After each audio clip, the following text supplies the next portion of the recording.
You agreed to stay away! I lied.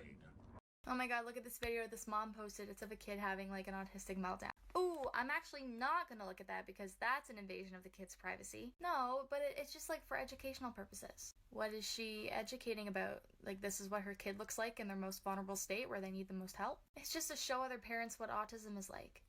To like scare parents and make them think that their autistic child is a burden and awful. I don't know, like don't you think that that's helpful? No, I think that if you want to learn about autism, you should learn about autism. And I also think that exploiting your child is not a good idea, considering that they cannot consent. And clearly in that state, they need help. And filming them and posting it to try to get pity from other people is not, you know, my biggest thing. I don't like that. Well, how are they supposed to learn? From autistics. I just remembered this thing I said as a kid. You know, my parents were teaching me the whole you have to treat others how you want to be treated thing. And I looked at them and I said, that is incorrect. That does not work. I told them it should be treat others how they want to be treated. And I think that's just a really good snapshot of what it's like to grow up as an empathetic, autistic kid. I didn't have the vocabulary for it, but I knew that what I wanted to get out of a conversation was always different from what everyone else wanted to get out of it. And when you're autistic and you try to be empathetic in that literal way, it doesn't go well, which is honestly pretty traumatic as a child, because to everyone else you'll always be doing it wrong. And a good example that I thought of is how people think we're really rude when we correct them, but that's literally us being empathetic, because if I was talking and giving some information and it was wrong, I would care more about knowing the right information than someone telling me I was wrong. I will now demonstrate neurodivergence. Oh my gosh, $1,000. Thank you. Thanks. Oh my god, I just got into Harvard and Yale and Berkeley. Nice. Okay. So I was just walking them down from the store. Oh my god, dice. Oh my god. How much are these Oh my dice? god, they have dice here. Oh Are they my on fucking sale? god. Oh my god, look at all these fucking dice. Oh my god, dice. Autistics can handle more pain than they can handle discomfort. I was doing a full day of walking recently, loads of steps. Oh, I won't even tell you how many because it was loads. And my foot was hurting, my toes were hurting, but I was able to just forget about it. Just carry on, ignore it. And then at the end of the day, when I removed my sock, I saw that my toes were covered in blood because my toenails had sliced the... So, cleaned up my foot and thought, oh, this is interesting. So I guess the reason it didn't bother me that much, or the reason I was able to ignore it, was because the pain receptors kicked in, maybe? I'm not a scientist. To then help with the pain, whereas discomfort, so if there had been sand in my shoe, or if the wind had been on my ears and it was discomfort, well, that's not painful, so it's harder to bear because there are no pain receptors.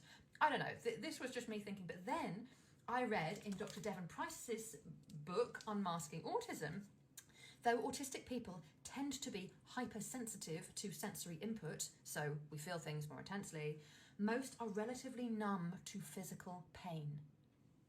It may sound paradoxical, but it makes sense when you recall the research showing that autistic brains are generally detail-oriented and hyper-excitable.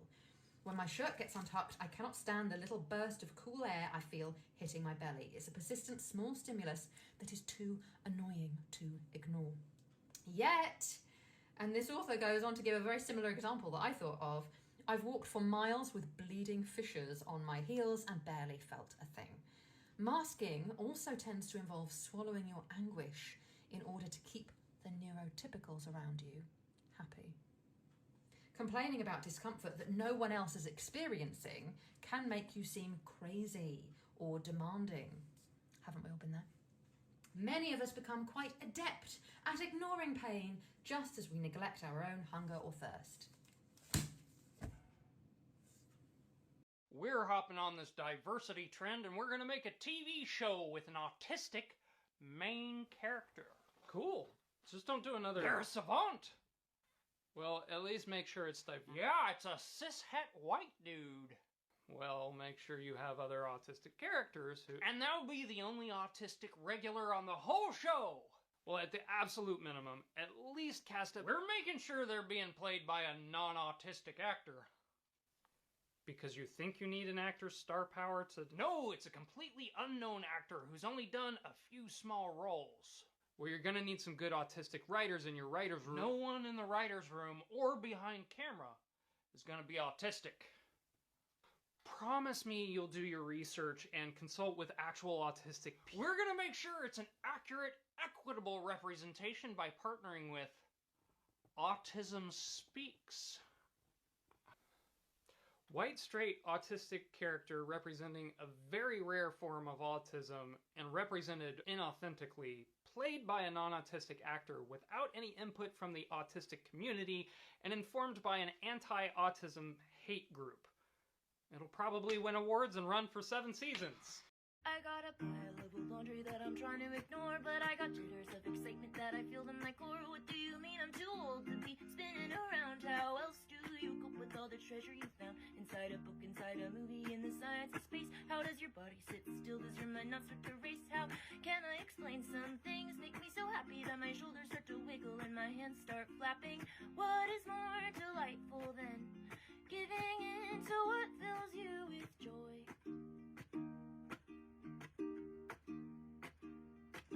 And why would I subject myself to being bothered by being called annoying? And I guess you might not get it, but I hope that you will admit it's overrated to act grown up all the time. And that's fine. It's not your brain, it's mine. I'm pretty tired, but today is Autism Awareness/Acceptance Day. So a big part of what this month has meant to me is gaining awareness of what my needs are as an autistic person and learning to accept them. I'm always going to experience meltdowns and shutdowns and need support in my life, but I also can experience the autistic joy, which is a wonderful and beautiful thing. I feel like I'm having an identity crisis over not feeling my own age, and I'm not talking about like the COVID pause or whatever.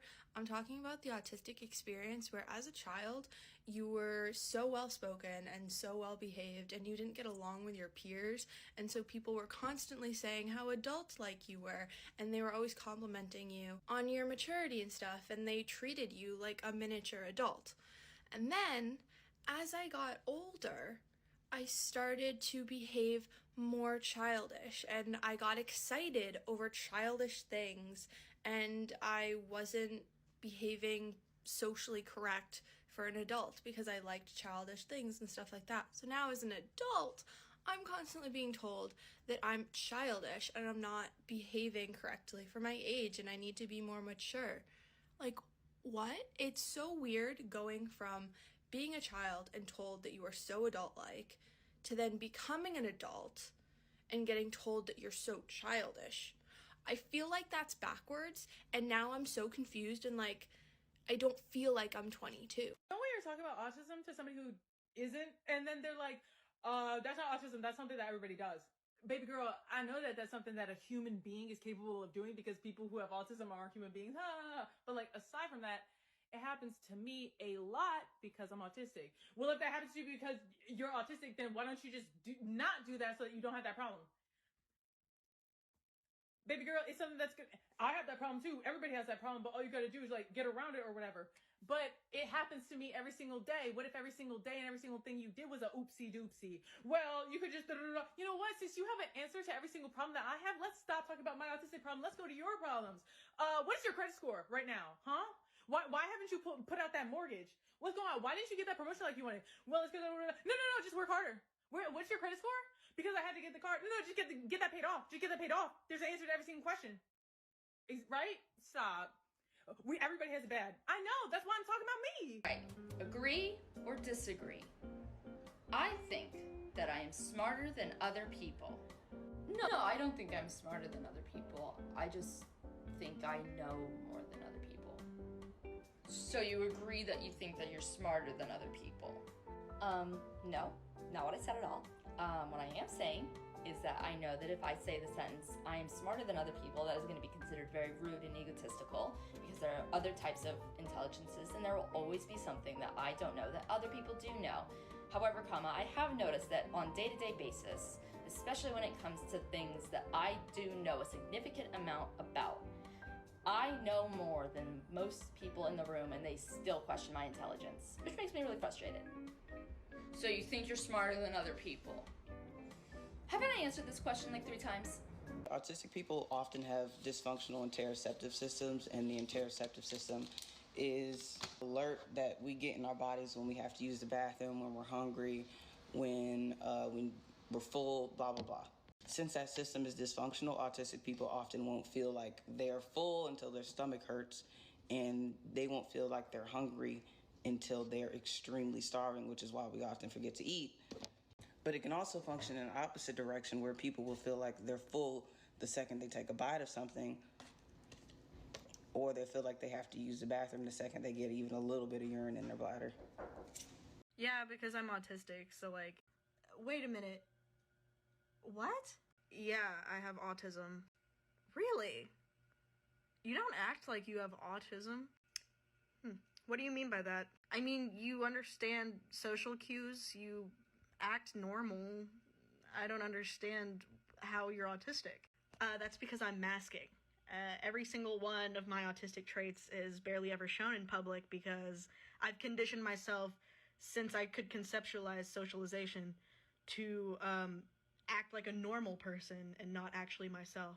So that's why I don't look autistic or act autistic. Okay, but doesn't like everybody do that to an extent? Yes, to an extent. I surpass the extent by a lot. Well, at least you're high functioning, you know? Yep. So much functioning happening for me. A lot of times I get comments that are like, Paige, you say literally the opposite of stuff that I learned about like for 8 years in school. Like, you're being really controversial. I'm confused. I don't know what to do. First thing I want to say is, I know. We are historically very ableist, and this includes schools. So first off, I want to say thank you for listening to me. Because when it comes to disabled problems, you should listen to disabled people. And overall, that trumps anything that you've learned in school. Sorry, but it does. But Paige, I've learned to use differently abled instead of disabled. Well, the disabled community is telling you that you do not have to do that. But I've learned that person-first language is the only way to say things. No, the disabled community is telling you that you do not need to do that. And if your goal is to help the disabled community, you should listen to us. And of course these things aren't what you learned in school. If it was, then my page would get no traction because everyone would already know these things. Society is very ableist, and we always have been. And that's why you're taught ableist things. It's weird to know, and it's hard to accept. I know. I took a lot of psychology in university too, and I was taught a lot of ableist things. But you should listen to disabled people on disabled issues. You should always listen to the person it affects. I'm autistic. I'm also autistic. I was diagnosed as a child because it was very easy for people to recognize autism symptoms in me. I was diagnosed later in life, mostly because I mask so well, it was hard for people to identify my symptoms. I struggle with masking. I struggle with unmasking. I struggle with empathy. I also struggle with empathy. I don't really feel it. Oh, well, that's okay. I feel too much of it. It's really hard for me to put myself in other people's shoes. It's really hard for me to take myself out of other people's shoes. There always seems to be a rhyme or reason for why people do what they do. I'm not able to live on my own. I can live on my own, but there's nothing wrong with needing support. We don't really have a lot in common. But we're both still autistic, which means we do have one thing in common: a favorite spoon in the silverware drawer, and a hatred for CS film music. I was recently hanging out with a friend from high school, and we ended up going over to his grandparents' house.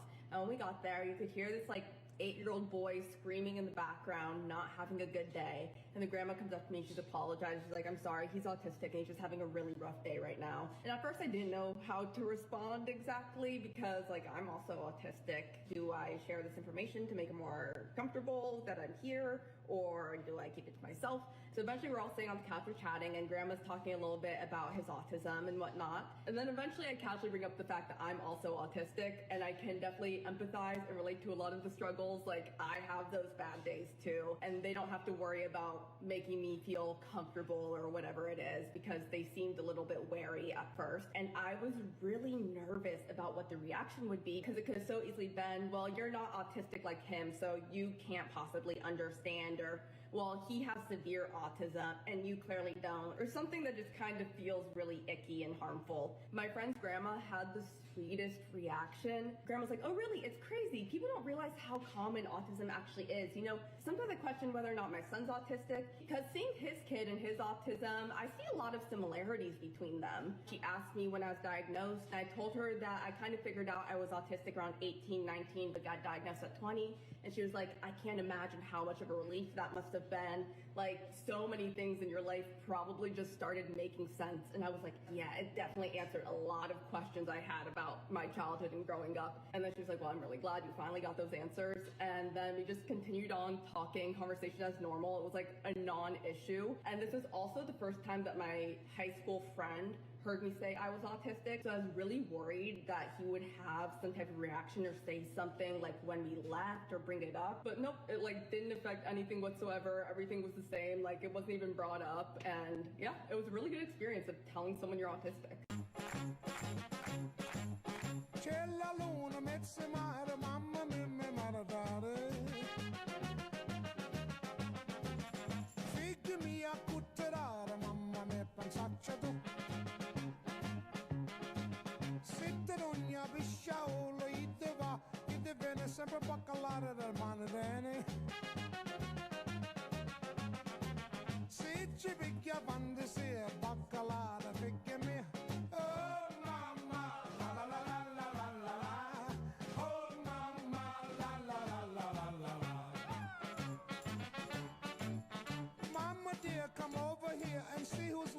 Hi there, I'm autistic, and sometimes I struggle a lot with noise in general, but there are some specific sounds that I absolutely can't stand, and that actually physically hurt somehow. It's kind of strange how that works. I don't know if it's an auditory processing thing or something that just kind of triggers my sensory issues, but things like frost or the wrong kind of snow or opening the freezer is really difficult if I don't wear my ear defenders or headphones.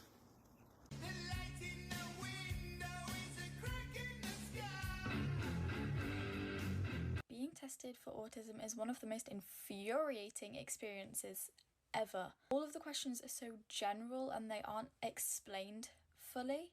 For example, you might get a question like, do you prefer being by yourself or with other people? Who are the other people? Do I know them? Are we outside? Are we inside? Where are we?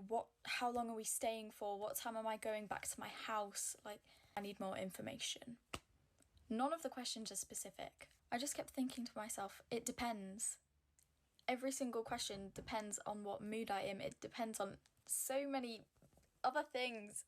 It's just really annoying. Sometimes I feel like being autistic is like finding the balance between various stimulations and finding the right one. And so I made a little list of some paradoxes that I experience. The first one is I love listening to loud music when it's music that I enjoy, but I absolutely hate and can't stand being in loud environments or listening to loud music that I don't like. I love being outside and experiencing the peacefulness of nature, but oftentimes the sun is just too bright and too blinding and too overstimulating. I love human connection. I love feeling connected with other human beings, but I don't know really how to socialize, and I find that socializing can be extremely draining. I like seeing new things, I like experiencing new things, but the thought of a change or when a change comes is absolutely dreadful. Wow, I need a minute to think about this. Friendly reminder that if you think self-diagnosis is taking away resources from actually autistic people, you're already overestimating the amount of resources going to actually autistic people. And even when those resources are there, self-diagnosed people do not get access to them. Why? Because they don't have professional diagnosis. Self-diagnosis with autism is also recognized by the World Health Organization. They even classify autism as usually self-diagnosable. This is because 90% of people who go in seeking professional diagnosis wind up being autistic. It is far more rare to be wrong about self-diagnosis with autism than it is to be correct about it. And with many autistic people living in states that are attempting to take away their bodily autonomy, there is a reason why a lot of people are turning to self-diagnosis at the moment, especially a lot of trans autistic people. So don't shit on self-diagnosis. Also support trans autistic people because they need our support right now. with the autistic argument, there's always people who are like, yeah, no, I know that there are people who are really autistic, but there are people who are gonna fake it. Yeah, I know there are people who are really trans, but there are people who are gonna fake it. Even if there are, out of 100, even if there are 95 real autistic people and 5 people are, I don't know, just faking it or something, it's like, nope, we can't provide resources or take it seriously because some people are messing it up. That makes no sense at all. That's like, that literally, like, people will literally say, no, we are not going to give trans resources because some people are going to lie about it. That's not being trans, then. They're not that's a criminal problem. That's like saying, we can't have teachers. Some of the adults are going to seriously traumatize and mess with the kids. That's not a teaching problem. That's a people are crazy problem. Fix that shit first. Yeah, that's what we're saying anyways. This isn't a, we can't have teachers. This is a, fucking monitor the shit. If we watch people long enough, we would fucking know, bro. Shut up. Why is it that when you say you want sensory adjustments for your autism, people say, but that's not a permanent solution. You need to get used to them things. You need to get used to uncomfortableness because you can't wear headphones forever. But if it was the other way around, they would not think twice about making adjustments for themselves. I cannot even have my hair down for 2 minutes. Imagine being on holiday and saying to somebody, you can't wear sunglasses, you need to get used to the sun in your eyes. How are you going to live the rest of your life like this? Or how are you going to function if you don't have any sunglasses? What happens if your sunglasses aren't there one day and all of a sudden you can't do anything? What are you going to do then? We would never say that to somebody. But when it's an autistic adjustment, I just feel like people don't get it, as if we are choosing to have them sensory issues and are choosing to feel that way, feel overwhelmed. I do not choose to get so overwhelmed by noises. I do not choose for light to be so overwhelmed that I have to wear glasses 90% of the time. I don't choose to feel like I have to have my hair up constantly to the point where I'm not getting bald spots on my hair. It's not a choice. It just feels like when these are autistic adjustments, or people do not look at them in the same way as they would if they were neurotypical adjustments. It confuses me. Like, I don't understand why this is. I know that people aren't doing this out of deliberately being ignorant or deliberately trying to be rude, but to me they are the same thing. Me, an autistic person communicating through writing. You make an interesting point, but because of this and that, I conclude it's not a direction we should move forward with. So, henceforth lies my final point. Versus me communicating in person. Yeah, like, I think that would be nice. I don't know.